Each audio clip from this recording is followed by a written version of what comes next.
जब भी कोई एक परंपरा से दूसरी में आने वाला होता है तो कोई सडन प्रोसेस कभी भी नहीं होता, उसमें थोड़ा सा समय लगता है। तो जी आप जरा वो थोड़ा सा ब्रीफ में अगर ये हमारे साथ शेयर कर पाए कि कैसे ये यात्रा रही आपकी, और फिर मैं अगले प्रश्न पे आता हूँ। जी जी। तो अ, मेरा जो बचपन था वो काफ़ी सामान्य निकला। एक जनरल मिडिल क्लास, आर्थिक स्थिति हमारी अच्छी थी, प्रसन्नता से हमारा बचपन निकला, कोई ज़ोर ज़बरदस्ती इस तरह का हमें अनुभव नहीं हुआ। तो हम उसमें बड़े होते रहे, तो जो हमारा लोकेलिटी था उसमें भी हमारे मित्र रहे। जो हमारा लोकेलिटी मुस्लिम बहुल्य लोकेलिटी हुआ करता था। 3 मस्जिदें होती थी हमारे घर के आसपास, और शिया, जो मैं एक शिया समुदाय से आता हूँ, हमारी मस्जिद हमारे घर से लगी होती थी पीछे। तो कई बार मैं कभी लेट हो जाता था तो मैं घर से ही मस्जिद में कूद जाता था पीछे। तो इस तरह का वातावरण हमारा रहता था। और कॉन्वेंट में तो हमारे लगभग 50-60 की क्लास होती होगी, तो उसमें तो ज़्यादातर जो हिंदू समाज से आते हैं बच्चे, सिख, जो भी अपने भारत में तो सब सब लोग मिलते हैं, तो उस तरह का भी हमारा ग्रुप हुआ करता था। तो बचपन हमारा इस तरह से ही निकला। और इस समय तो हम बस जानकारी एक तरह की जमा करते हैं जब छोटे होते हैं, उत्सुक होते हैं, जिज्ञासु होते हैं चीज़ों के, सही गलत नहीं करते चीज़ों में, बस चीज़ें समझने की कोशिश करते हैं। तो जैसा हमारी माताजी होती है वो हमें पास बिठा के ये चीज़ें सिखाती हैं कि भाई इस तरह से है, ये करना चाहिए, वो करना चाहिए, मदरसे में हमें डला देते हैं। तो वहाँ से हमने सब प्रोसीजर सीख लिया कि कैसा कैसा करना है, क्या बातें हैं। मीनिंग हमें कुछ इतना समझाया नहीं गया कि इसका ये मतलब होता है, उसका वो मतलब होता है। पर हम सब सीख गए कि यहाँ जाना होता है, इस तरह से कपड़े पहनने होते हैं, टोपी पहन के जाना है, ये लोग बड़े लोग कहलाते हैं क्योंकि इन्हें इसकी जानकारी ज़्यादा है, वगैरह वगैरह ऐसी चीज़ें हमने सीख ली। तो उसके बाद हम चलता रहा हमारा काम। तो जब जैसा जैसा हम बड़े होते गए, मस्जिद में भी जाते थे पहले, तो सब चीज़ें समझने की कोशिश करते थे, क्या चल रहा है, क्या क्यों कर रहे हैं, ये तो नहीं पूछते थे। बस ऐसा लगता था कि ये कुछ चीज़ है जो अभी अभी हमें समझ नहीं आएगी शायद। ये भी हमने बाद में ही लिया होगा विचार, पहले तो हम बस मानते हैं कि हाँ अच्छा करना है, हमें कुछ दे दिया जाता है कि रमज़ान होते हैं तो उसमें ईद की ज़्यादा खुशी होती है, बकरीद आती है तो उसमें खाने की ज़्यादा खुशी होती है। तो इस संदर्भ में हम चीज़ें करते रहते थे। पर जब बड़े होने लग गए, बड़े हो गए, तो फिर थोड़े सवाल हमारे अंदर आने लग गए, क्योंकि कुछ एक तरह की विशेषता हमें नहीं दिखी। जब हम मज़हबी चीज़ें भी मान रहे थे, मस्जिद जाते थे, जो भी उनके कार्य होते थे, कम्युनिटी के फूड गैदरिंग होता है, अलग-अलग तौर तरीके से सब मिलते हैं, सोशलाइज़ करते हैं। तो वो सब भी जब हम करने लगे तो हमें कुछ एक विशेषता नहीं दिखी। बड़ा ही रेगुलर लगा, जनरल लगा। क्योंकि हम्म। लोग भी ऐसा नहीं जो कुछ इस तरह का हमें हम पे छवि बनाए कि हम उनसे इन्फ्लुएंस हो जाए, उनसे इंस्पायर हो जाए। तो उसके बाद एक एक तरह का एक जनरल इमेज बन जाता है कि भाई बाहर के लोग और यहाँ के लोग में कोई ऐसा अंतर नहीं है। हम हम्म। तो ये सोचते नहीं थे कि हम अ, मुसलमान हैं या हिंदू है, इस तरह से हमारे विचार नहीं होते थे। और स्कूल के भी जो मैं आपको मित्र बता रहा हूँ, तो मेरे ज़्यादातर लगभग सब मित्र स्कूल से जो हैं वो हिंदू समाज के ही थे। तो हम जब बड़े थे तो हमारा एक मित्र था जो शनि मंदिर जाता था। तो शनिवार को हम मिलते भी थे उससे, तो वो हम रास्ते में शनि मंदिर होता था तो वो 2 मिनट जाता था वहाँ। तो कभी हमें भी देख के अच्छा लगता है कि दोना ले रहा है, कुछ वो ऑयल डालते हैं, फूल रखते हैं। तो वो ना हमें कहता था आप अंदर आए ना, वो कुछ नहीं कहता था, वो अपना काम करता था। तो कभी-कभी हम भी उसके साथ चले जाते थे, तो वो सिखाता था हमें कि हाँ, ये करो, ये करो। कुछ कारण-वारण हम पूछते नहीं थे कि नहीं क्यों कर रहे हो? छोटे थे हम तो हम्म। स्कूल में थे। तो एक तरह का हमारा एक्सपोज़र उस तरफ भी रहा ज़रूर थोड़ा बहुत। फिर हम अपने मित्रों के घर भी जाते थे खाना खाने। हमारे मित्र भी सब हमारे घर आया करते थे, तो हमारे उनके घर से अच्छे हम बहुत परिचित थे, उनके माता-पिता से भी।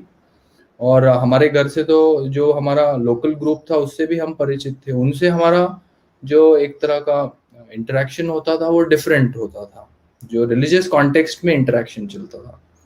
तो हम पहले तो हमने एक समानता उनमें देख ली कि ये सब मित्र हैं, एक तरह के समान हैं। पर एक जो फीलिंग होता है कि आप एक मुसलमान हो, आप एक मुस्लिम हो, ये हमेशा एक एक बात आपके ध्यान में रहती है, क्योंकि आप भले ही इस तरह से ना सोचे, पर आपके जो आजू बाजू लोग हैं वो डिफरेंशिएट करते हैं अपने आप को, कुछ ऐसी बातें करते हैं दूसरे समाज के बारे में जिससे आपको आपको ये समझ आता है कि आप कुछ विशेष हैं या आप उनसे विभिन्न हैं। तो वो एक एक बात हमारे ध्यान में थी कि हम ये हैं, अच्छे हैं बुरे हैं वो तो हम ज्यादा सोचा नहीं छोटे थे तो। पर जब हमें जानकारी पड़ने लग गई बाद में, पहले तो हमारा उससे ध्यान ही हटने लग गया बड़ी ही जल्दी, लगभग 3-4 वर्ष, ऐसे तो बड़े सारे वर्ष हमने प्रैक्टिस किया। इवन हम इतने उसमें चले गए थे प्रैक्टिस में कि रोजे होते हैं जो रमजान में, तो हमारी माताजी हमें सहरी के लिए नहीं उठाती थी। सहरी जो रोजा करने के पहले सुबह सुबह करते हैं, पहली नमाज फजर की नमाज के पहले उठ के टाइम शुरू होने के पहले खा लो कुछ के दिन भर भूख ना लगे। तो क्योंकि हम पूरे पूरे रखने लग गए थे और छोटे थे, तो हमारी माताजी बड़ी चिंता में थी कि तुम खाते नहीं हो, ऐसा मत करो, स्कूल जाना है, तो हमें उठाती नहीं थी। तो हम बिना सहरी करे हम रोजा रखते थे उनको मनाने के लिए कि आप उठाया करें, हमें नहीं आप उठाएंगी तो हम बिना उसके रख लेंगे। तो ऐसा भी बहुत समय चला। फिर इवन हमें एक समय एक इस्लामिक यूनिवर्सिटी में दाखिला कराने की बात चल रही थी, एक वर्ष, जब हम बहुत ज्यादा में चले गए, कुरान के दौरों में कुरान पढ़ने लगे, कुरान कंप्लीट कर लिया कुछ बार पढ़ के। फिर ऐसा क्या होता है कि प्रोत्साहन बढ़ा देते हैं जब आप ये कम्युनिटी के कार्य करें, उसमें कुछ विचार नहीं है, बस आपको रीड करना है, रीड करना है, रीड करना है, और बस आप 5 बार चले जाएं और तकबीरें दे दे, अजान दे दे। अजान भी हमने बहुत दी, बड़ी शिद्दत से अजानें दी कि तो सब हमारा प्रोत्साहन बड़ा करते थे कि आप जो अजान देते हैं वो बड़ी अच्छी है, आप कुरान का दौर बड़ा अच्छा करते हैं। हमारी माताजी को भी सब प्रोत्साहन देते थे। तो फिर हमारी ऐसी बात चली घर में कि इन्हें यूनिवर्सिटी में ही डला दिया जाए, इस्लामिक यूनिवर्सिटी जो हमारी कम्युनिटी की होती है। पर वो समाव ऐसा सौभाग्य रहा कि वो बात बनी नहीं, जमी नहीं। हम तो जाने के लिए तैयार हो गए थे उस समय कि हाँ डाल दीजिए हमें, वहां पढ़ेंगे जाके, यहाँ पढ़ रहे हैं तो। पर जैसा जैसा दौर निकलने लगा फिर उसके बाद तो हमारा उससे ध्यान हटने लगा, क्योंकि फिर करना क्या है, बस आप यही कर रहे हैं और इसी बात पे आपको प्रोत्साहन हो रहा है, तो कुछ उसके आगे कैसा बढ़े, अगला स्टेप क्या ले। नमाज पढ़ने में तो हम ध्यान एक व्यक्तिगत हम ध्यान करते हैं, क्योंकि उस समय हमें बस एक सब चीजें भूल जानी होती है, तो उस समय हमें अच्छा लगता था कि नहीं ये बड़ा अच्छा, इससे कुछ रिलैक्सेशन मिल रहा है, इतना हमें जानकारी होता था। फिर जो सोशल एक ग्रुप बना के हमें मोटिवेट करते, जितना ज्यादा प्रैक्टिस मैं करता था उतना ज्यादा मुझे मोटिवेशन मिलता था, आजू बाजू के लोगों से मुझे रिकॉग्निशन मिलता था, तो वो भी मैं देखता था। पर जब अपन किसी का पर्सनल बिहेवियर देखे, उनका कैरेक्टर चरित्र देखते हैं, तो हमें ये भी समझ में आता है कि इनके इनके प्रोत्साहन का, इनकी शाबाशी का कोई अर्थ नहीं है। क्योंकि आपको अगर आपको समझ में आ जाए कि ये व्यक्ति का चरित्र किस तरह का है, या जिस तरह का भी हो, जो भी वो करते होंगे, स्पेशल नहीं है ना कुछ, भले ही रेगुलर हो, तो आपको घड़ी घड़ी कोई पेड़ पे चढ़ाएगा तो आप सोचते कि मे बी ये जो मैं कर रहा हूँ इसमें भी कुछ खास नहीं है, लोग कह रहे हैं तो ठीक है, हो सकता है कुछ होगा, पर हमें तो कुछ खास लगा नहीं है। सुबह उठ के जाओ 5-5 बार, 10-10 बार, और बस यही करो, आगे क्या है, आगे करना क्या है। तो फिर मेरा उससे नेचुरली ही ध्यान, मैं उससे बाहर निकलने आ गया जब तक कि मेरी 12th होने लगी। तो मैंने स्लोली मदरसे भी जाना बंद कर दिया, फिर मैंने नमाज वमाज पढ़ना भी बंद कर दिया। फिर जब ईद वीद के दिन या कुर्बानी होती है तो वो देख के भी एक अजीब महसूस होता था, और उसको फिर एक तरह का पुण्य हम अगर कहे हमारे भाषा में तो सवाब माना जाता है। तो मैं जिस तरह से वो जानवर तड़पता था उसे देख के भी बड़ा एक अजीब लगता था, क्योंकि हम बचपन से ही जानवर पालने का हमें बड़ा शौक था। हम डॉग्स ले आते थे, अलग अलग खरगोश हमने पाले हैं। हमारे खरगोश को भी हम कहीं बाहर गए थे कुछ समय, ये बात हमें अभी तक कंफर्म नहीं है, पर हमारे पास लगभग 8-10 खरगोश हुआ करते थे जो हमारे घर में पालते थे। फिर हम बाहर गए एक बार तो उन्हें हमने खेत पे भेज दिया, तो हम जब रिटर्न आए तो उनमें से कोई नहीं बचा। अच्छा। तो हमें बताया गया कि वो भाग गए हैं, कि होता है बहुत बार भाग जाते हैं। हम्म। पर हमें फिर ऐसा पता लगा कि उन्हें उन्हें उनसे सवाब कमा लिया है किसी ने। हम्म। तो ऐसी कुछ कुछ चीजें घटनाएं होने लगी, तो मेरा उससे एक सेक्रेडनेस का जो मेरा फीलिंग था कि ये इसमें कुछ बात है, इसमें कुछ तो है जो हमें, अब वो क्या ढूंढ रहे हैं वो हमें जानकारी होती नहीं कि हम क्या ढूंढ रहे हैं, पर कुछ तो हम शोध कर रहे हैं, ऐसा हमें लगता था हमेशा, हम्म। कुछ ढूंढ रहे हैं। पर नेचुरली हम 12वीं तक के हम इससे बाहर निकल गए। एक तरह का उसमें हमारे को ज़्यादा उसकी जानकारी नहीं हुई, पर हमारा उससे पूरा एक तरह से ध्यान हटने लग गया कि अब ये हमें नहीं करते रहना है। और करते भी रहना है तो फिर जो व्यक्ति हमने देख लिए इतने वर्ष, इन लोगों के बीच में रह के क्या करना है, क्या मिलेगा? हम्म। ये तो हम देख ही रहे हैं कि इनका स्ट्रक्चर किस तरह का है, कैसा हायरार्की बना देते हैं, किसकी बात सुननी है। फिर जो क्लर्जी होते हैं वो भी एक तरह के कुछ तरह का उन्हें पैसे का भी लोभ होता है, बहुत बार ऐसी एक्टिविटी होती है। हम्म। तो हम जो प्राइवेट ग्रुप्स में भी बातें सुनते थे कि भाई ये परेशानियां हैं, इसके साथ ये हुआ, इसने सवाल उठाए, तो हम्म। ये न मत करो, ये कर लिया तो ऐसा होगा, ऐसा मत करो, जो बहुत हम्म। प्राइवेटली वो लोग बात करते हैं। उसमें भी हमने देखा कि ये तो बड़ा ही अजीब है, क्या ऐसा क्या है कि आप कुछ कह नहीं सकते। तो मैंने सोचा कि अब इसमें हमारे जुड़े रहने का तो कोई अर्थ नहीं बचा इसमें। हम्म। फिर हम बाहर आ गए शहर से। तो शहर से बाहर आ गए तो बहुत सारी और चीज़ों से हमारा वास्ता हो गया।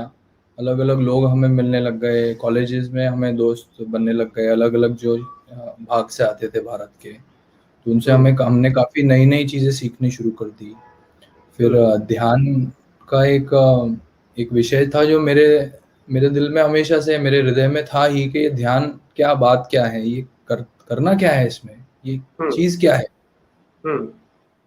तो हमारे कुछ परिजन थे, वो विपश्यना करा था उन्होंने, तो उन्होंने हमें बताया कि आप वहाँ जाइए, वो ध्यान 10 दिन ध्यान होता है, वहाँ चुप रहना होता है।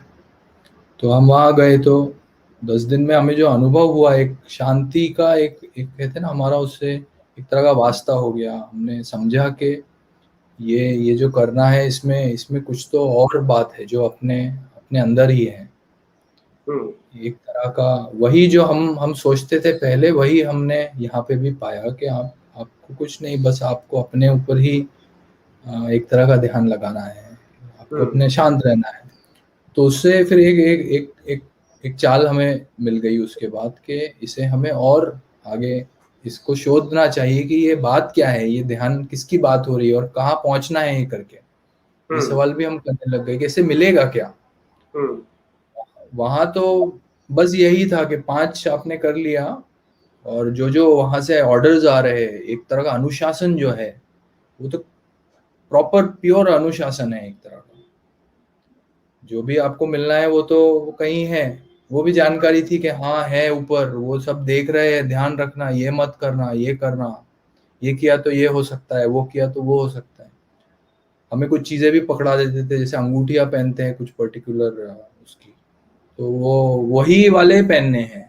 दूसरे मर्दों को कुछ पर्टिकुलर टाइप के पहनने हैं, और महिलाओं को कुछ अलग टाइप के पहनने हैं। फिर वो आप पहनेंगे तो आपके चेहरे पे नूर आ जाएगा, आपको ज्यादा सवाब मिलेगा।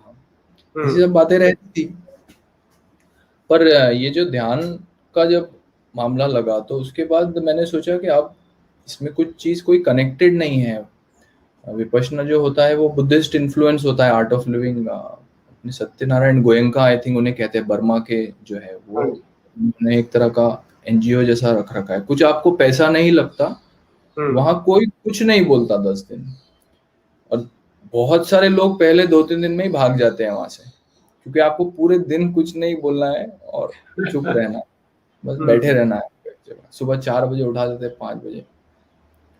तो हमने देखा कि इसमें तो कोई भी कारण नहीं है कि हम यहाँ क्यों हैं या ये लोग यहाँ क्यों है। सब वॉलंटियर्स खाना हमें खिलाते थे, एकदम सरल हम्म। सात्विक खाना हमें देते थे। तो ऐसे फिर मैंने और भी उसमें चीजें मैं देखने लग गया। मैंने सोचा कि अब मुझे और इससे समझना चाहिए, इसके बारे में पढ़ना चाहिए, ये सब क्या है। हम्म। तो फिर वो जानने के बाद फिर मैंने सोचा कि ये जो मेरी आइडेंटिटी है, अली मोहम्मद मेरा नाम हुआ करता था, तो क्या होता है, हम जब किसी से मिलते हैं, जैसा मैं आपसे मिला, अगर तो मैंने आपको बताया कि मेरा नाम अली मोहम्मद है, अगर हुँ, मेरा चरित्र, मेरा बर्ताव बहुत अच्छा है, तो आप मेरे नाम से भी मेरा चरित्र कनेक्ट करेंगे कि हुँ, ये चरित्र इसका इसके कारण है, ये इस समाज से आते हैं, इन्हें ऐसी तालीम दी गई है, ऐसा इनको बड़ा किया गया है, born and brought up like this, very good, bring, बड़ा किया है, इन्हें अच्छी तालीम दी। तो मैंने सोचा कि मैं जो हूँ और जो मेरा पास्ट था या मेरा जो नाम है, वो एक साथ नहीं है। मैं जो हूँ वो कुछ और कारण की वजह से है। हुँ, मेरे नाम से जो जुड़ा हुआ है, क्योंकि हमारे नाम में एक बहुत ज़्यादा आइडेंटिफाई हम अपने नाम से हमेशा कर लेते हैं। हुँ, हमें, जब मैंने अपना नाम बदला तो बड़ा ही 2-3 साल तो मुझे बड़ा ही अजीब लगा। मेरे आस-पास वालों को भी लगा और उनके साथ मुझे भी लगा। तो मुझे हुँ। कोई कई अल्मोज़ो लोग बोले तो कई लोग जी। पूछ रहे हैं कि अल्मोसो क्या है? एक्सप्लेन कर दें एक बार। जी, जी, जी। तो अली मोहम्मद था मेरा नाम और सरनेम था मेरा, तो मैंने उसके इनिशियल 2-2 लेटर्स उठा लिए। तो अली से मैंने AL ले लिया, एल, मोहम्मद से MO ले लिया, MO, और जो मेरा सरनेम था उससे मैंने SOW ले लिया। हुँ, तो अल्मोसो हुँ, एब्रीविएशन हो गया वो एक तरह का। हुँ, तो सरनेम मुझे अब कुछ चाहिए नहीं था। मैंने सोचा अभी अपन ऐसा नाम होना कि व्यक्ति मुझे देखे, मुझे समझे हुँ, मैं कौन हूँ, अगर मैं अच्छा हूँ या बुरा हूँ मुझे समझे, ना कि मेरे नाम से। और नाम भी इतना टिपिकल स्पेसिफिक था। मैंने सोचा, जो भी मुझे थोड़ी बहुत जानकारी लगी उस समय, मैंने सोचा नहीं, ये मैं नहीं हूँ। मैं भले ही जो भी हूँ, ये मैं नहीं हूँ। और किसी को ये भी ऐसा नहीं लगना चाहिए कि जो मेरी आइडेंटिटी है वो इसकी वजह से मैं ऐसा हूँ। मैं अच्छा हुँ, हूँ या बुरा हूँ वो मेरे वजह से है, जो भी है वो आप समझे, पर मेरे नाम से मेरा कुछ लेना देना नहीं है। हुँ, तो एक तरह की लज्जा भी होती थी शुरुआत में किसी को नाम बताने में हुँ, कि इस विचारधारा को मैं बिलोंग करता हूँ या मैं इस विचारधारा से आया हूँ। हुँ, वो सब जब बढ़ गया मेरा ज़्यादा, तो फिर मैंने सोचा कि अब मैं इससे छूट जाऊँ। हुँ, तो अल्मोसो फ्री, तो जो अली मोहम्मद फ्री हो गए, इस तरह से उसका एक अपन मीनिंग निकाले, तो वो मैंने उस तरह से मेरा नाम आ गया। हुँ, हाँ, जी। फिर जी। आप कुछ कह रहे थे ना कि फिर जब आपने जब नाम बदल लिया तो भी कोई जब आपको बुलाता था तो क्या फ़ील होता था? बता रहे थे आप। जी, जी। तो वो क्या होता है कि हम ये सोचने लगते हैं कि हमारा नाम हम हैं। जैसा हुँ, बहुत बार हमें कोई पूछता है कि आप कौन हो? तो कुछ लोग जवाब देते हैं कि मेरा नाम अल्मोसो है, और कुछ लोग ये जवाब देते हैं कि मैं अल्मोसो हूँ। हुँ, आइडेंटिफ़ाई कर लेते हैं, अपने नाम को खुद समझते हैं, स्व समझते हैं। हुँ, जैसा अ, तो उसके बाद मैंने सोचा कि ये जो आइडेंटिफ़िकेशन है, मेरा तो आइडेंटिफ़िकेशन है नहीं ये नाम के साथ, हुँ, क्योंकि ये हुँ, नाम जो चीज़ है वो मैं नहीं हूँ। हुँ, और नाम भी एकदम टिपिकल नाम है, उसके कोई अर्थ भी इतने, मुझे तो अर्थ अभी तक मुझे याद नहीं है, मैंने देखे होंगे कहीं। हुँ, मैंने कहा कुछ मीनिंग तो होना चाहिए नाम का, कुछ उससे निकल के आना चाहिए। हुँ, और फिर तत्व ज्ञान आपने पढ़ा है, और तत्व ज्ञान में आप अलग-अलग चीज़ों का विश्लेषण कर रहे हैं, तो अपना खुद से विश्लेषण हमें शुरू करना चाहिए।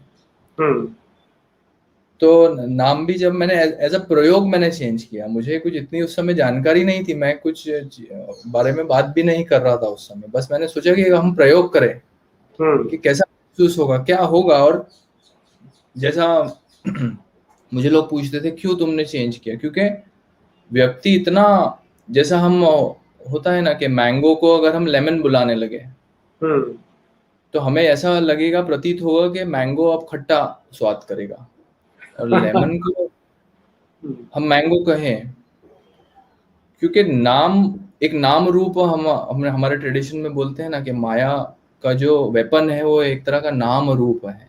नाम हुँ, रूप से वो नेम एंड फॉर्म, हुँ, कि नाम और जो उसका स्ट्रक्चर है, उसकी रूपरेखा है, हुँ, वो चीज़ जो है वो एक तरह का, आप जो देख रहे हैं प्रत्यक्ष रूप में, वो एक तरह की प्रकृति है।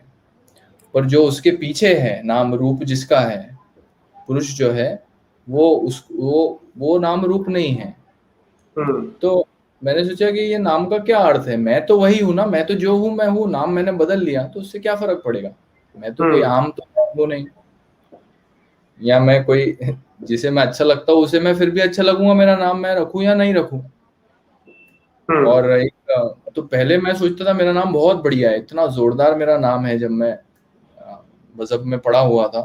तो पर मुझे किसी ने बताया उसके बाद कि ये नाम में क्या खास है, मेरा सरनेम भी बड़ा मजेदार है। तो किसी ने मुझे बताया ये तो इसमें क्या ऐसा खास है, मैं सोचता था बहुत बढ़िया नाम है मेरा, मतलब इतना होली नाम है। पर जब मुझे किसी ने बताया इस बारे में तो मैंने सोचा कि हाँ बात तो सही है, इसका अर्थ क्या है, बस एक तरह का क्लासिफाई कर देते हैं ना, हमें हमें फिक्स कर देते हैं, केज में डाल देते हैं, आइडेंटिटी बना, नाम से भी डाल देते हैं, फिर सरनेम से भी डाल देते हैं। तो मैंने एज अ प्रयोग उसको मैंने चेंज कर लिया। फिर चेंज करने के बाद जो हमारे बहुत ही निकट के परिजन थे, जिन्हें हमें तो बिल्कुल जानकारी नहीं थी कि ऐसा कुछ हो सकता है, हमने तो ऐसे ही बस ये सब बातें हमारे दिमाग में चल रही थी, फिलॉसफी में हम डूब चुके थे उस समय। हमने सोचा कि क्या क्या बड़ी बात है, अपन तो छात्र ही है फिलॉसफी के, तो कर लेंगे क्या है। पर उसके बाद जो बहुत ही क्लोज के हमारे फैमिली था, कुछ कुछ व्यक्ति जो जिनसे हमें बड़ा प्रेम था और उन्हें भी हमसे बड़ा प्रेम था, हम बिल्कुल साफ साफ हम देखते थे कि ये हमारे सबसे निकट है, सबसे करीब है, हमें समझते हैं, हमारे भाई हैं, हमारी बहनें हैं, जो भी है। पर वो होने के बाद उन्होंने हमसे सवाल किए कि क्यों। हम उनसे कुछ नहीं कहते थे कि नहीं कुछ ये प्रॉब्लम है वो प्रॉब्लम है, हम छोटे मोटे सवाल कभी पूछ लेते होंगे उनसे, पर हमने किसी को दखल अंदाजी देने की कोशिश नहीं करी शुरुआत में। पर ये नाम बदलने के बाद फिर क्यों आपने चेंज किया, ये सवाल आ गया पहले तो फिर हमने उन्हें फिलोसफिकल वो दे दिए कि भाई बदल लिया क्या उसमें फर्क पड़ता है, मोबाइल का आप नंबर चेंज कर लेते हैं तो मोबाइल कोई आपसे रूट थोड़ी जाता है कि क्यों नंबर चेंज कर लिया, वही नंबर मुझे चाहिए, वो तो भूल जाता है, कांटेक्ट वांटेक्ट सब भूल जाता है, सिम में कार्ड में जो कांटेक्ट थे। मैंने कहा इसको सिम कार्ड समझिए, सिम कार्ड बदल लिया है, फोन तो आपका वही है जो आपका था हमेशा से। तो बोले नहीं ये आपका तर्क ठीक नहीं है, फिर आपकी आइडेंटिटी जो आपने एक तरह की बदल ली है। तो मैंने उन्हें ये भी जोड़ दिया उसके साथ कि नहीं इस्लाम में भी कुछ हम परेशानियां देखते हैं और हमें इससे जुड़े नहीं रहना है, हमें लोग हम जो है उससे जाने, हम कहाँ से आते हैं उससे हमें ना जाने।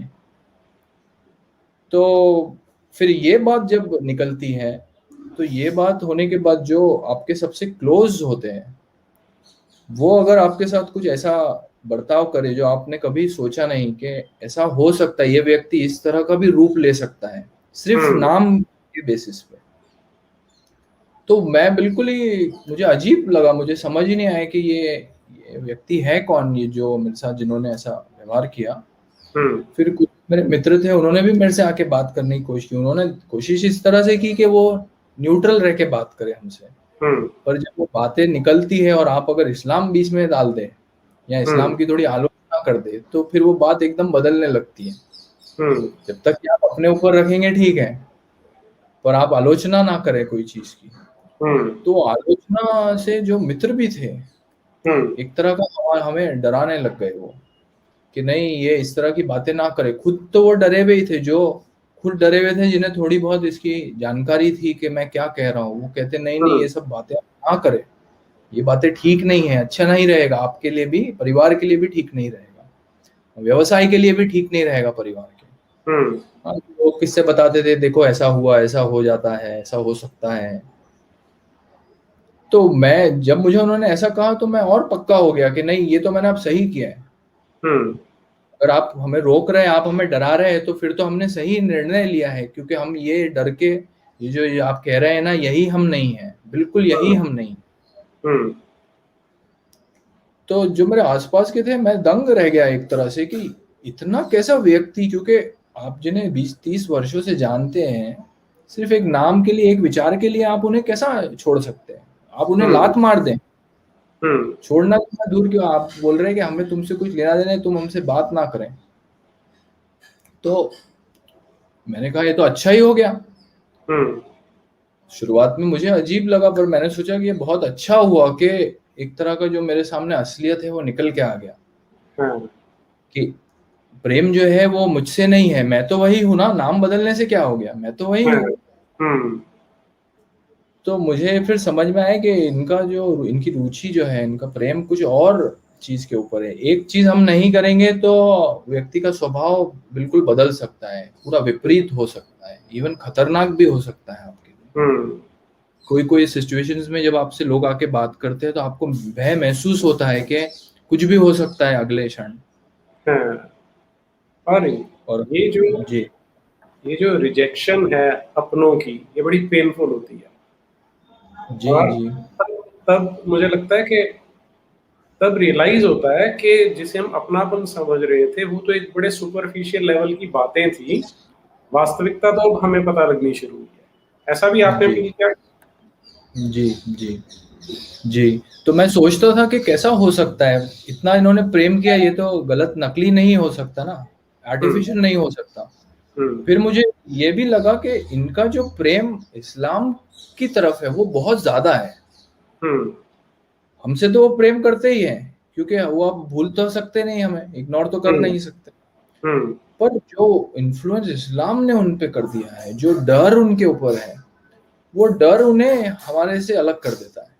हम्म, तो क्योंकि अब मुझे तो रैशनलाइज करना था, मुझे समझ नहीं आ रहा था, और आप जैसा कह रहे हैं, जब पास के लोग ऐसा करते तो, क्योंकि आप जो ट्रस्ट होता है, एक भरोसा होता है, अपने घर वालों से शुरू करते हैं, अपने हम्म, परिजनों से शुरू, उनसे आप समझते हैं कि भरोसा करना किसे कहते हैं। हम्म, जब ऐसा हो जाए तो फिर आपको लगता है कि मैं खड़ा कहाँ हूँ, अब एग्जैक्टली। मैं हूँ क्या। हम्म, तो ये नाम बदलने के बाद भी कुछ वर्ष मैं अपना नाम बताने में भी संकोच करता। अब वो नाम इस तरह का है कि हर कोई पूछता था कि ये बात क्या है।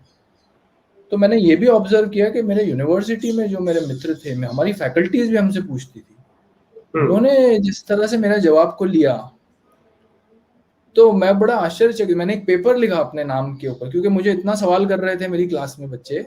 तो मैंने एक हम्म, रिफ्लेक्शंस ऑन नेम्स ऐसा मैंने एक पेपर लिखा, उसमें मैंने अच्छा, होलिस्टिक इंडिविजुअलिस्टिक एस्पेक्ट्स उसके बताए कि हम्म, क्या क्या होते हैं और क्यों मैंने बदला, एक जवाब देने के लिए, क्योंकि मैं वो ना जवाब दे दे के थक गया था उनको।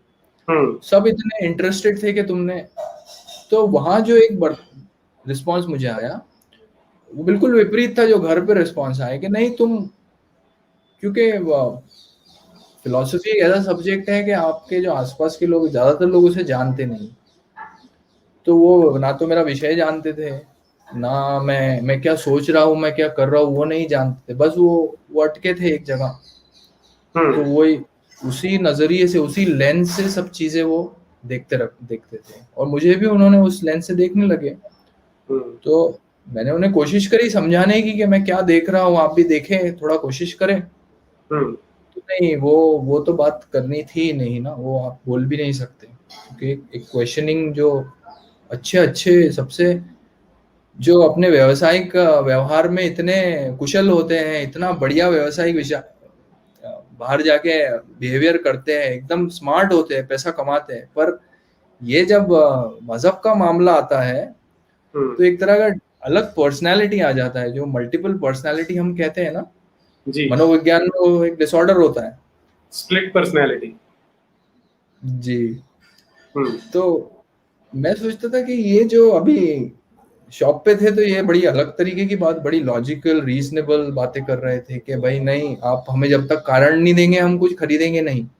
हम्म, मैं उन्हें कह रहा हूँ कि ये आप जो खरीद लिया है आपने, एक मजहब ले हाँ, लिया है, इतना जरूरी, सबसे सर्वोत्तम, महत्वपूर्ण, आपके पूरे जीवन को ये एक तरह से डायरेक्ट कर रहा है, तो इसका तो कारण लीजिए कि इसके रीजंस कहाँ हैं। हम्म,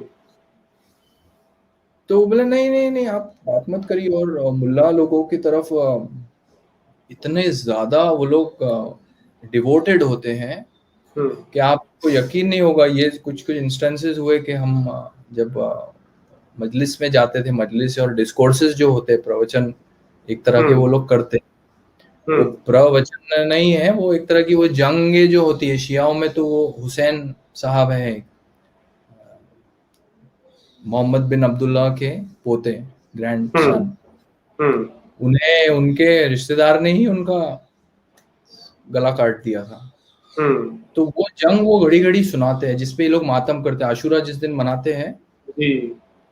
तो वो जंगे घड़ी घड़ी स्पेशल ओकेजन रहा बहुत इंपॉर्टेंट, तो वो उसकी कहानी सुनाते हैं कि हम्म। ऐसा ऐसा छुरी से जिससे काटा गया था, वो छुरी में धार भी नहीं थी, और उन्हें 10 दिन प्यासा रखा, उनकी घर की और महिलाओं को प्यासा रखा, उनके साथ बहुत ज्यादा बुरा किया, और वो गए क्योंकि उन्हें ये जो इस्लाम है ये बचाने के लिए, तुम्हारे लिए उन्होंने अपना सर दे दिया। ये हम्म। वो घड़ी घड़ी रिपीट करते हैं डिस्कोर्सेस हम्म। में। तो ये जो व्यक्तियों की मैं बात कर रहा हूँ जो व्यवसाय में बड़े कुशल हैं, करोड़पति लखपति हैं, वो बच्चों जैसा रोते हैं जब ये होता है वहां अच्छा। सुन के। हम्म। हाँ, रोज रोज होगा तो रोज रोज रोएंगे, जो बोल रहे हैं हम्म। वो भी रोते हैं, डिस्कोर्स देने वाले भी रोते हैं। तो हम्म। मैं बड़ा आश्चर्य में आ जाता था, मैं आजू बाजू देखता था क्योंकि हम लंबी लंबी दाढ़ी वाले टोपी वाले लोगों को भी रोते हुए देखते नहीं, ये तो डराने वाले लोग हैं। हम्म। सोचता था इन्हें क्या हो गया और ये क्यों रो रहा है, मुझे तो कुछ रोना आ नहीं रहा है। हम्म। और रोना आ भी रहा है तो एक बार आया था, अब घड़ी घड़ी एक ही बात करके क्या रोना। हम्म। तो ये तो छोटा था मैं जब ही देखता था। फिर जो एक तरह का पागलपन होता है गुरु को देखने का, उसमें वो सब भूल जाते हैं। एक तरह का झुंड भेड़ चाल होता है ना, उस तरह का भेड़ चाल भी जब देखे आप, और सब भूल जाते हैं। मतलब उन्हें देखना ही, गुरु के दर्शन करने में ही गुरु ने ऐसा कर दिया है कि दर्शन कर लिया तो बस उसमें ही आपका भला हो जाए, सब हो जाएगा आपका काम। हम्म। तो एक ही जो चाहने की मानसिकता कि मुझे कुछ मिले बस, इसलिए मैं करूं, सजदे हम्म। करूं, लंबे लंबे सजदे करूं मिनटों तक के। हम्म। हम जब छोटे थे तो हम 10-10 मिनट सजदे में रहते थे, चीजें मांगते रहते थे, ये दे दो, ये दे दो, ये दे दो, ये दे दो, वो दे दो। अच्छा। तो हम्म। मैंने सोचा ये सब क्या क्या चल क्या रहा है ये।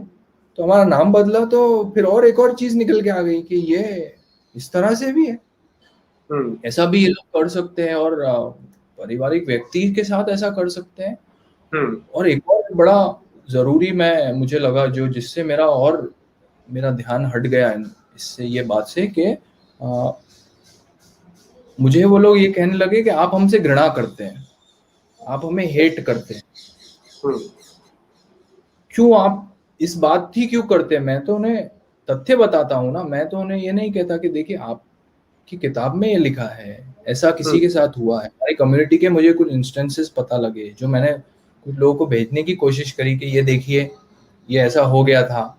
हम्म। उस समय मैं ऐसा कुछ नहीं चाह रहा था कि इस्लाम को मैं वो कर दूं, मुझे तो इसकी हम्म। जानकारी इतनी नहीं थी उस समय।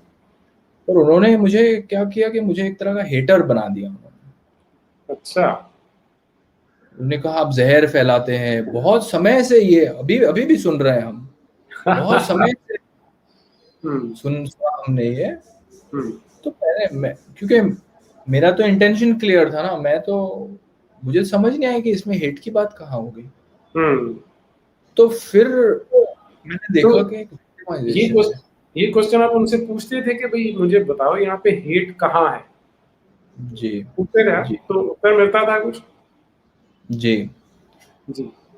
तो उनका मुझे मुझे लगा कि ये सवाल मैं जरूर उनसे पूछता था। मैं उनसे फिर बाद में तो मैं उन्हें भी कहने लग गया कि आपकी तरफ हेट है, ये आइडिया विचारधारा में हेट है, हम्म। ये मैं उन्हें बाद में कहने लगा, क्योंकि वो इस बात का जवाब नहीं देते थे।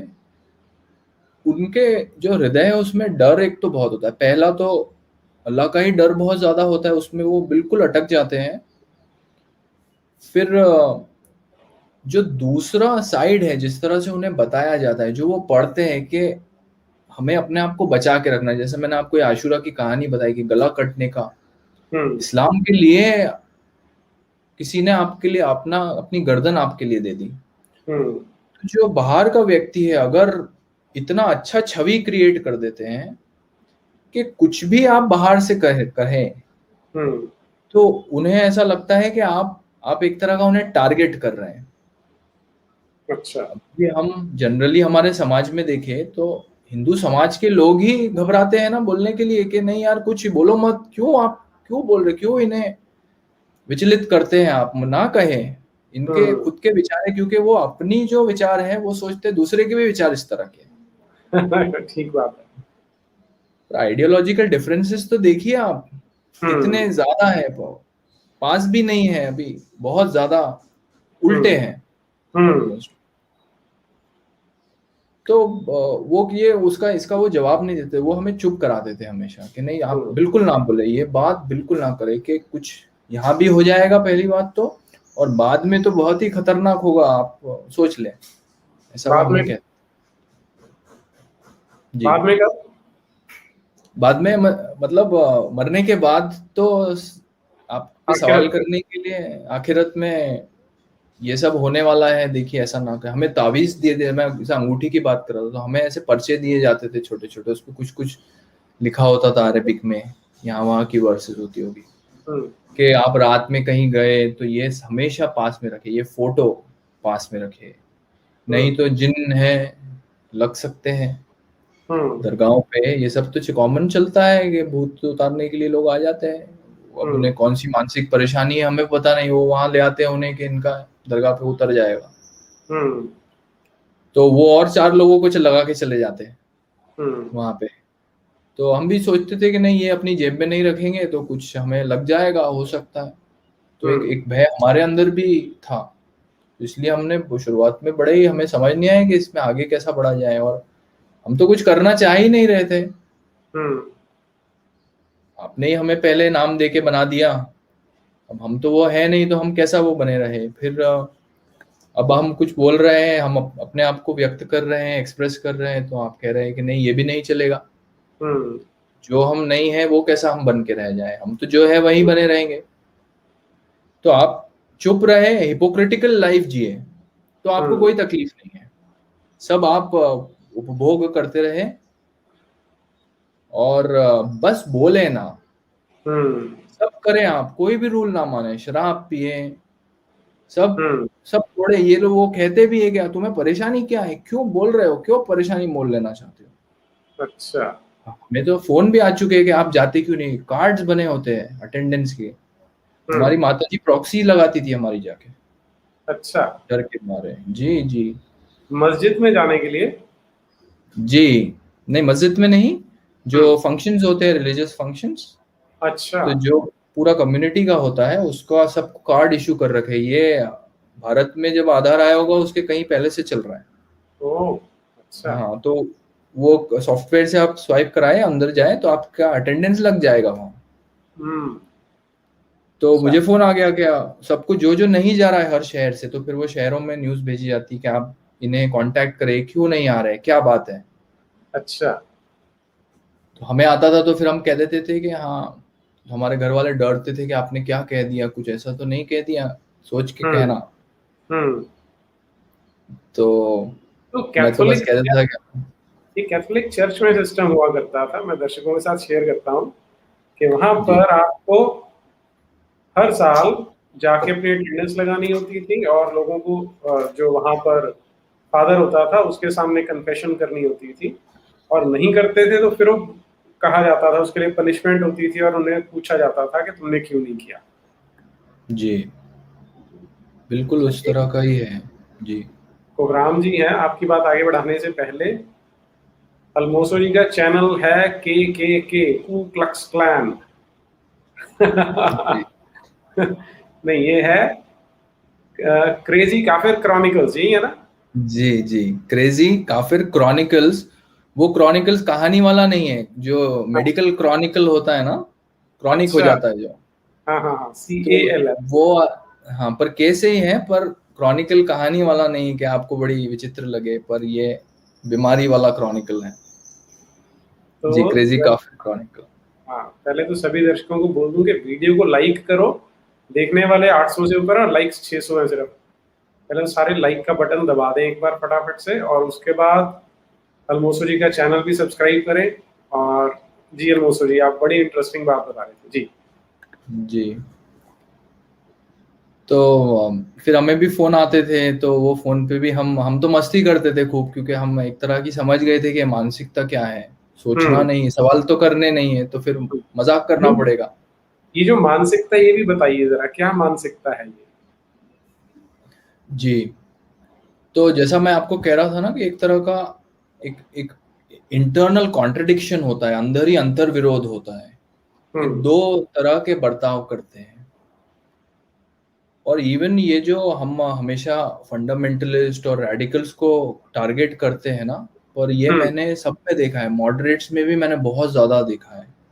क्योंकि मॉडरेट्स में डर और ज्यादा होता है। एक तो रेडिकल से उनमें डर होता है, फिर उन्होंने जो जीवन अपना बना लिया है, वो जीवन में जो उन्हें मिला है उसका वो खोने का वो डर महसूस करते हैं। तो वो भी एक तरह के ड्यूअलिज्म में रहते हैं। अच्छे अच्छे पढ़े लिखे लोगों से जो आलोचना करते हैं, अपने इंटरनल सर्कल्स में आलोचना करते हैं, से भी मैंने ये बारे में बात किया, पर सब ने मुझे तो नहीं लगा कोई जिसने ऐसा कहा हो कि आप खुल के इसके बारे में बात करें, या मुझे जवाब दिया हो कि उन्होंने यही कहा कि ये तो चलता रहता है, सब ऐसे ही है। जो बहुत ज्यादा सोच विचारशील व्यक्ति हो, रहते हो मजहब में ही है, उसके बाहर कदम रखने की कोशिश नहीं करते क्योंकि उसके रेपरकशंस होते हैं बहुत ज्यादा।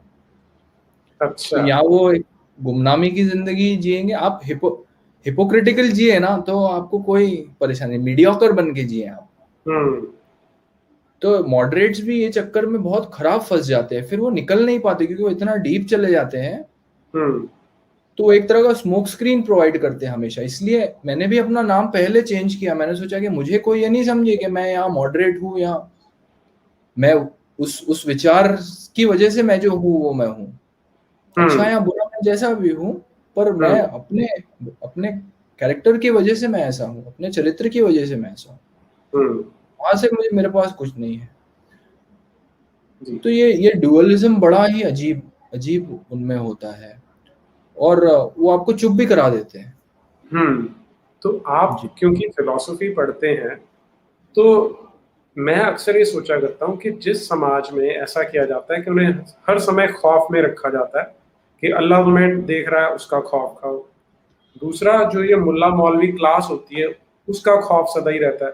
क्योंकि आप बीच में एक बात बोल रहे थे कि आपने मौलवी के बारे में कुछ बोला था, लेकिन आपने ये नहीं बोला कि उनका डर रहता है लोगों के मन में, क्योंकि डर भी रहता है। तो जब पूरी सोसाइटी इस तरह डरी डरी दोगले व्यवहार में रहेगी, तो वहां पर तो जो साइकोलॉजिकल प्रॉब्लम्स है वो बहुत ज्यादा होंगी। तो आपने भी सोचा होगा इस बारे में? जी बिल्कुल बिल्कुल।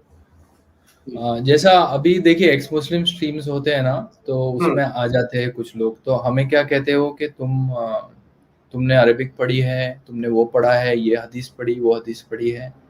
आप अगर उनसे पूछे कि तुमने क्या पढ़ा है, तो उनके पास है उनका अकीदा। तो ये तरह का एक दोगलापन, हिपोक्रेसी हम जिसे कहते हैं ना, कि अकीदा है अगर आपके पास, अकीदा भी क्या, एक झूठ, कि आप बस कुछ बोले ना, विरोध ना करें, चुपचाप रहे, डरे हुए हैं रहे, क्योंकि आप बोलेंगे तो कुछ होगा, कुछ हो सकता है, जो भी होगा। कुछ इंस्टेंसेस हमारे पास है ही। आप अकीदा है या नहीं है आपको, बस आपको कुछ सवाल नहीं करने हैं, पूछना नहीं है। तो आप किस तरह का भी जीवन जिए, बस अपना मुंह छुपा के आप जो है उसे बाहर ना लाएं। और फिर इस तरह का अगर आपको व्यवहार करना है तो फिर कॉन्ट्रडिक्शन तो होगी, क्योंकि आपकी इच्छाएं और मजहब की इच्छाएं ओवरलैप नहीं करती बहुत जगह। आपको कुछ करना है जो बिल्कुल सामान्य एक्टिविटी है, जनरल चीजें हैं, पर फिर भी मजहब उसमें आ जाता है, तो फिर वो आपको कंट्रोल भी करने लगते हैं। मुल्लाओं का केस जैसा है कि हमें फोन कर करके बोल रहा है कि आप यहाँ क्यों नहीं गए, क्या तकलीफ है, कुछ परेशानी है। हम वो हर चीज को एड्रेस करने के लिए भी तैयार होते हैं। देखिए आप क्या बोलते थे जब फोन आता था, क्या कहते थे आप? जी, तो मुझे लास्ट जो ध्यान है उसमें मुझे फोन आया, तो उन्होंने कहा कि आप ये कह रहे हैं, उन्होंने मेरे किसी परिजन से मेरा नंबर ले लिया। मैं जो मेरा पीछे जहाँ से मैं आता हूँ वहाँ ज्यादा मेरी बातचीत बची नहीं है, मैं बात करता ही नहीं। सामने वाले किसी को बात करना हो तो मैं करता हूँ, मेरा वैसा कुछ रूल नहीं है। पर आप मुझे फोन करे तो उन्होंने किसी से मेरा नंबर ले लिया, फोन किया कि आप ये कह रहे हैं। मैंने कहा हाँ मैं यही हूँ। तो उन्होंने बताया कि मैं यहाँ से बोल रहा हूँ। उनके सामने बैठे थे शायद, वो सब ग्रुप क्या होता है, जो हायरार्की होती है सिटी की, वो सिटी के टॉप लोग फिर मिलते हैं मीटिंग करके, और वो मीटिंग में फिर उनके पास लिस्ट होती है किस किस को लाइन पे लाना है, सच्चे रास्ता जिन्हें दिखाना होता है, जो भटक गए, हमारे जैसे तो बहुत दूर भटक गए हैं, उन्हें उन्हें तो पता भी नहीं होगा, क्योंकि हमारे नाम का भी एक तरह का छुपा के रखा है ना घर पे। मेरे ख्याल से अब उन्होंने कैसा डील किया, मैंने उनके हाथ में छोड़ दिया कि आप देख लें इसके साथ क्या करना है। ये तो ऐसा ही है। हमने इश्तेहार विश्तेहार भी, शहर में तो हमने उसका ढिंडोरा पीटना ही पड़ता है नाम बदलना हो तो आपको, न्यूज़पेपर के थ्रू। नहीं तो आप बदल नहीं सकते। कुछ परेशानी हो, आपने कोई क्राइम किया हो तो बताना पड़ता है। तो वो सब अब किस तरह की जानकारी है, तो वो फोन आया मुझे, तो बोलने लगे। मैं समझ गया कि कुछ तो बात है। पहले भी, बहुत पहले, 2-3 वर्ष पहले भी शायद मुझे एक फोन आया था, उसके पहले भी। तो बोले आप नहीं जाते? तो मैंने कह दिया कि हाँ, मैं तो विश्वास नहीं करता हूँ इतना ज़्यादा, और मैं बाहर भी आया, मुझे बता दिया था घर से क्या क्या बोलना है, कि पढ़ रहा हूँ, बाहर हूँ, उन्होंने जो जो कहा था। तो वही मैंने कहानी बता दी। फिर उन्होंने बोला कि नहीं, देखिए जाइए, अच्छा रहेगा। अच्छे से बात की उन्होंने मुझसे, क्योंकि फिर उन्होंने ये भी कहा कि मैं आपको फ़ोन करके चेक करूँगा एंड में, कि मैं आपको कल फ़ोन करूँ प्लीज़। तो मैंने उन्हें साफ कह दिया कि देखिए, मुझे मालूम है कब जाना है कब नहीं जाना है। मैं नहीं जाता हूँ तो चूज़ करता हूँ मैं, और मैं जाऊँगा तो मैं चूज़ करके जाऊँगा। आपको मुझे याद दिलाने की ज़रूरत नहीं है, कोई याद दिलाने की बात नहीं है। तो फिर वो समझ गए कि क्या बात है, उन्होंने रख दिया फ़ोन। वो कुछ बोल नहीं पाए क्योंकि वो सब ग्रुप में बैठे होंगे। क्या बात थी वहाँ, क्या पता। कुछ आवाज़ें आ रही थी मुझे पीछे से। फिर हमारे पिताजी का फ़ोन आया, मैंने पिताजी को फ़ोन लगाया। मैंने बोला आपने नंबर दिया? तो वो भी शायद उन्होंने दिया था, किसी और ने दिया। तो वो घबरा गए कि तुमने क्या कहा मुझे बताओ। तो मैंने उन्हें कहा कि कुछ नहीं किया, आप डरे मत। मैंने उन्हें नहीं कह दिया कि मुझे अब कभी फ़ोन ना करें ये बारे में। जी। Okay, very interesting. और तो ये एक तरह से इनडायरेक्टली तो थ्रेट जैसा है, कोर्शन कह सकते हैं, थ्रेट तो नहीं कहेंगे, कोर्शन तो है डेफिनेटली। जी जी। अब आपकी बातों से एक चीज जो स्पष्ट हो रही है, और वैसे मेरा अपना परसेप्शन भी यही है, कि हम बोलते हैं कि एक तो कट्टरपंथी होते हैं, कट्टरवादी होते हैं, लेकिन वो गिने चुने से होते हैं, कुछ भटके हुए होते हैं। लेकिन जो आम लोग हैं, जिन्हें हम मॉडरेट बोल देते हैं, जी उनको जब आप उनका आकलन करेंगे, उन्हें आप कैसे देखते हैं कि क्या वो ज्यादा डेंजरस हैं, कम डेंजरस हैं, कैसे हैं? जी जी जी मुझे तो ऐसा लगता है कि जो मॉडरेट्स हैं, देखिए खतरनाक तो, कट्टरपंथी तो खतरनाक है, ये हमें पता है। वो अपने अपने वेशभूषा से, अपनी बातों से, अपने आचरण से हमें भी ये भी दिखा देते हैं कि ये लोग कौन हैं। बिल्कुल वो अलग, क्योंकि एक तरह के अलग तरीके से वो रहते हैं ना। और वेशभूषा की हम बात करते हैं, बहुत बार लोग हम पे वो लगाते हैं कि आप क्यों वेशभूषा की बात कर रहे हैं। पर वो वेशभूषा अपने आप को सेग्रीगेट करने के लिए उन्होंने बनाई है, इसलिए हम वो वेशभूषा की बात कर रहे हैं। वो दूसरों से अलग दिखे इसलिए उन्होंने वो वेशभूषा बनाई है ना। अदरवाइज वो कुछ भी पहने, हमें उससे कुछ नहीं। ऐसे भी वो भारत में तो सब पहन ही रहे हैं। तो कट्टरपंथी हमें समझ में आ जाते हैं, हम उनको एड्रेस कर सकते हैं कि ये किस विचार पे है। और कट्टरपंथी एक तरह का ईमानदार भी है ना, क्योंकि वो बोल रहा है उसके दिल में जो है, वो भले ही अच्छा हो कि बुरा हो, वो बात की बात है, पर हमें तो वो साफ साफ बता रहा है ना कि क्या बात है। पर जो मॉडरेट्स होते हैं, उनके साथ मैंने बहुत बार ये देखा कि अगर वो कुछ इंटेलेक्चुअल डिस्कशन में फंस गए या अटक गए, तो वो क्या करते हैं कि फिर एक लिबरल सेक्युलर स्टांस भी ले लेते हैं एक तरह का। क्योंकि मे भी उनके दिल में कहीं कॉर्नर में वो सब रहता है, जब भी वो एक तरह के मॉडरेट होते हैं। अगर वो फंडामेंटलिस्ट रहे तो फिर वो हमसे तो बात ही नहीं करेंगे। तो वो फंडामेंटलिस्ट नहीं है, पर वो तो हाँ, वो कह देते कि नहीं, ये तो देखिए हम भी नहीं मानते। छोड़ यार, हम भी नहीं मानते। सब इस तरह का है, क्यों एक की क्यों बात कर रहे हो? क्योंकि उनका इतना सारा उससे वो जुड़ा हुआ है ना, स्वार्थ जुड़ा हुआ है उनका।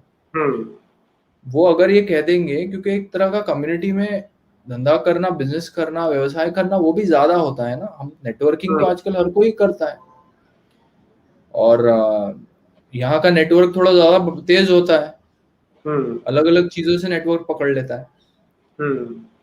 तो वो नेटवर्क से निकलने में उन्हें तकलीफ, घबराहट होती है कि अगर मैंने एक ऐसी कुछ बात कह दी तो बैकलैश तो होगा ही होगा, अलग अलग तरीके की हमें परेशानी आएगी। तो वो एक तरह का स्मोक स्क्रीन बना के रखते हैं, एक तरह के झूठ में, मुझे लगता है।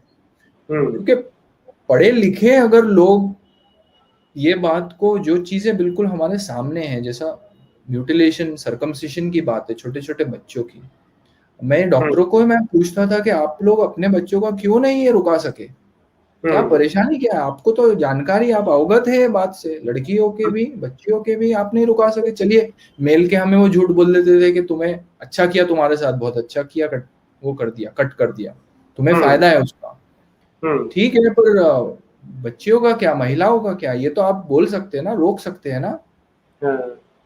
तो जब मैंने ये देखा तो मैं बहुत ही आश्चर्य में आ गया कि ये जो डिफरेंस क्रिएट हुआ है, ये जो मॉडरेट है, एक तरह का स्मोक स्क्रीन क्रिएट कर देते हैं। खुद भी समझते नहीं, खुद तो जानते ही नहीं, क्योंकि वो ऑलरेडी उन्हें एक तरह का मिल गया है, बस उसमें आ गए हैं वो, तो वो उसके बेनिफिट रीप कर रहे हैं। उन्हें भी अकीदा है नहीं है वो ज्यादा बेहतर जाने, पर हमें अकीदा नहीं है उन पे वो सवाल उठा रहे हैं, अपने आप पे क्यों नहीं उठाते आप? और आप फिर जाके सबको इमेज ऐसी देते हैं कि, क्योंकि आइडियोलॉजी का जो फंडामेंटल है वो तो हमारे सामने अब क्लियर है, उसमें हमें कोई दो राय नहीं होनी चाहिए कि ये प्रॉब्लमैटिक है। उसमें भी मॉडरेट्स कंफ्यूज्ड होते हैं कि नहीं ऐसा नहीं है, वैसा है, ऐसा नहीं है। तो आप पढ़िए तो सही, हमारी सुनिए तो सही, फिर आप सुन भी नहीं रहे हमारी। जी जी, ओके। अच्छा, ये तो अभी तक हमने आपकी जो बैकग्राउंड है वो तो समझ में। फिर आप सनातन धर्म से आपका परिचय कैसे हुआ, किस तरह से ये स्टार्टिंग होती है? जी, तो मैंने जैसा आपको बताया कि मैं वहाँ मेडिटेशन में मेरा इंटरेस्ट होने लगा। फिर यूनिवर्सिटी के समय भी जब हम मास्टर्स कर रहे थे, मास्टर्स में हम फिलॉसफी में गए। और क्या होता था कि हिंदू सभ्यता जो है, जो पारिवारिक उनका एक तरह का सिस्टम होता है, वो मैं बहुत क्लोजली अपने दोस्तों के यहाँ ऑब्जर्व करता ही था। और हमारे जो टीचर्स भी थे, हमने देखे वो हमें किस तरह से हम हमें अप्रोच करते थे। यूनिवर्सिटी में भी जब ये नाम का विषय निकला तो मेरे जितने दोस्त थे, वही मजहब वाले छोड़ के बाकी जितने थे, हमारी फैकल्टीज भी जो थी, उन्होंने बड़े मजे से लिया, उसके साथ एक परिहास भी किया उन्होंने मेरे साथ मिलके कि हाँ चलो बहुत बढ़िया कर लिया तुमने, नाम चेंज कर लिया। उस पर उन्होंने कुछ ऐसी विरोध नहीं किया मुझे कि अरे ऐसा क्यों किया तुमने, किसी के खिलाफ चले गए, ऐसा कुछ उन्होंने कहा नहीं। तो ये सब बहुत सारी ऐसी चीजें थी। फिर मैं कुंभ मेला गया था 2014 में शायद, जो महाकुंभ प्रयागराज में हुआ था। तो वहां जब मैंने इतना क्राउड मैंने देखा और वो किस तरह से आचरण कर रहे थे, लोग अपने बस्ते अपने ऊपर लेके, अलग अलग चीजें हमने करी। हम वहां बस गंगा के तट पे निकल जाए तो हमें रास्ते में कोई खिचड़ी दे, तो कोई कुछ कहे। और उस समय हम फिलॉसफी पढ़ रहे थे, तो हमें ये जानकारी थी कि ये कुंभ का एक ट्रेडिशन है जो वो शास्त्रार्थ करने के लिए भी किया गया था, कि वहां पे ज्ञानी जो है वो आए और शास्त्रार्थ करे अपनी अपनी फिलॉसफी का, अलग अलग मतों का।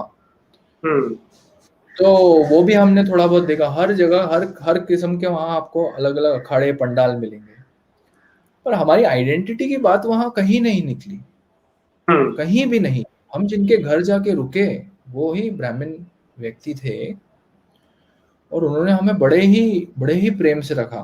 हमारे एक और मित्र को हम हमारे साथ लेके गए, तो हम दोनों वहां गए और हमने इतना हमने आनंद का अनुभव किया। और जब वो कुंभ में हमने इतने, जो एक तरह का जो हमारे यहाँ का फ्लेवर हमें देखने मिलता है, अलग अलग चीजें हमें देखने मिलती है, कि भले ही हमारे पास भले ही पैसा कम हो, हम गरीबी रेखा के हम लोग सब नीचे हो, पर जो एक व्यवहार है एक दूसरे के प्रति, कुछ चीज खो गई कहीं, कुछ हो गया, एक दूसरे से इतना, वो गंगा के तट पे कुंभ में तो आपने देखा हो बिल्कुल सर ही सर दिखते हैं, बस और कुछ नहीं दिखता है गंगा के।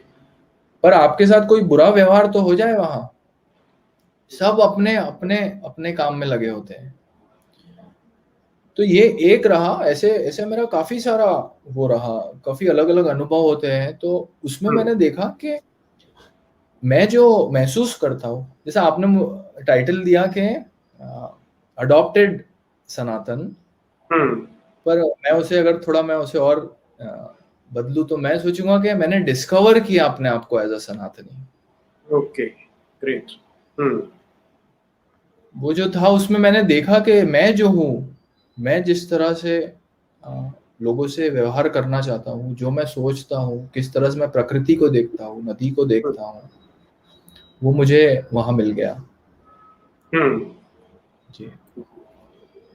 तो चलिए, तो बहुत अच्छी आपकी यात्रा है। अब एक और जो चीज मैं आपसे जानना चाहता हूँ कि जब आपने अपने आप को सनातन से आइडेंटिफाई करना शुरू किया, हिंदू कहना शुरू किया, तो उससे आपने वैसे ब्रीफ में बताया है, लेकिन एक बार जरा फिर से बता दें कि कोई समस्या आई, कोई प्रॉब्लम्स फेस की आपने अपने आप को जब हिंदू कहना शुरू किया?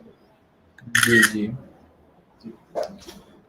जी, बिल्कुल ऐसा हुआ कि जब हम उससे बाहर निकले, इस मज़हब की मानसिकता, इस्लामिक मानसिकता से हम जब बाहर निकलने लगे, तो शुरुआत में हमें ये भी कुछ दौर ऐसा भी रहा कि हम सोचे कि ये बिलीफ वाला सिस्टम अब हमें नहीं मानना चाहिए। ये जो धारणा रखनी है कोई भी चीज़ पे, अकीदा बनाना है, जो हमारे सामने है हम वही प्रत्यक्ष रूप में देखे। जैसा एथिस्ट आजकल एम्पिरिकल वर्ल्ड व्यू लेते हैं ना, कि हर चीज एम्पिरिकली, साइंटिफिक वर्ल्ड व्यू, इसलिए वो साइंस और वो सब अपने आप में एक तरह से अप्रोप्रिएट कर लेते हैं विज्ञान को। वो सोचते हैं कि एथिज्म ही शोध सकता है और कोई नहीं। ऐसा मेरे हिसाब से ऐसा जरूरी नहीं है, पर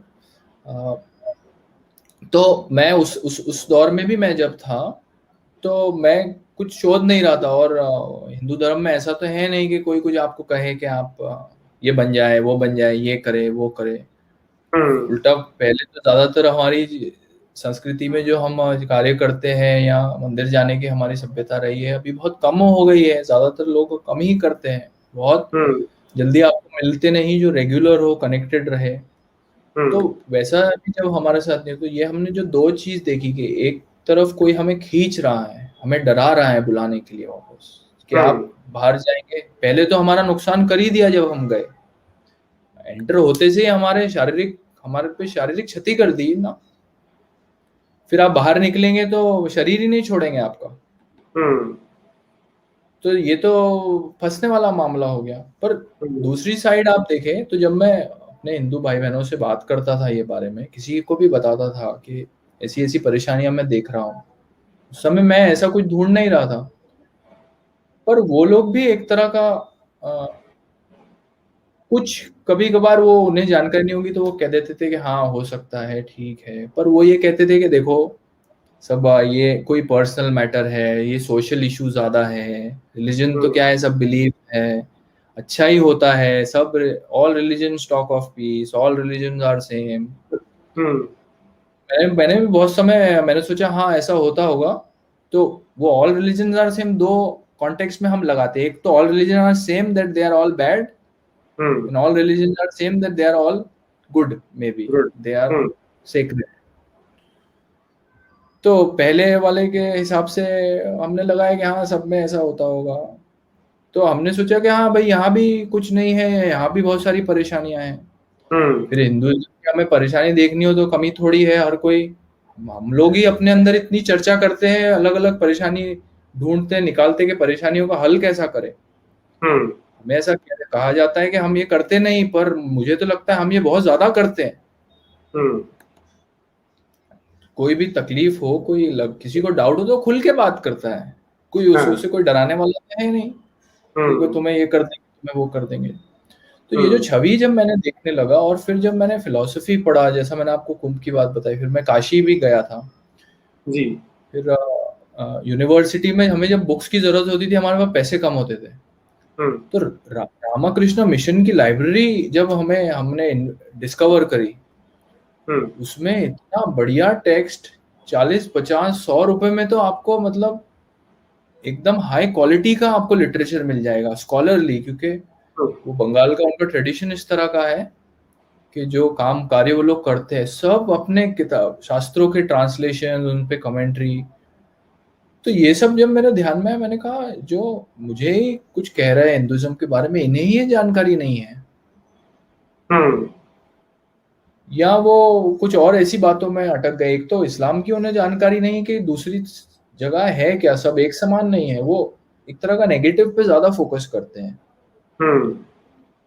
फिर कुछ बातें हमें बचपन से सिखा दी जाती है। देखिए आप किताबों से, आपका वो एनसीईआरटी का भी जो इशू है वो कितना सीरियस है, वो इशू कि सती, कास्ट सिस्टम, छूअछूत, ये सब बातें हमें बिल्कुल क्लियरली मालूम होती है, हर किसी को कहीं ना कहीं उसके दिमाग में डाली है कि ये बातें बहुत विभिन्न कॉन्टेक्स्ट में आई हैं, और अब हम लोग ये बारे में सोचते ही नहीं, बात ही नहीं करते। हम सोचते हैं कि ये तो हो गया खत्म, हम तो कहाँ आगे बढ़ गए अब।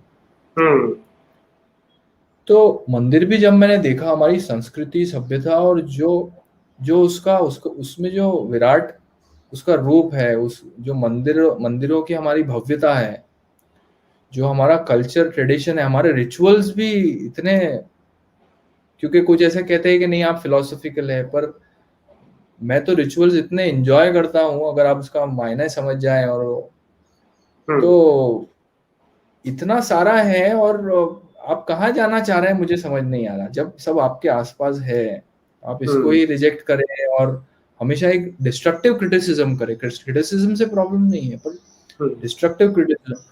तो जब मैं खुद अपने आप, मैं सोच रहा था कि फिर मैं क्या हूँ, मैं ये सब चीजें करना चाह रहा हूँ, मैं कर रहा हूँ, पर मैं अपने आप को हिंदू नहीं कह पा रहा हूँ।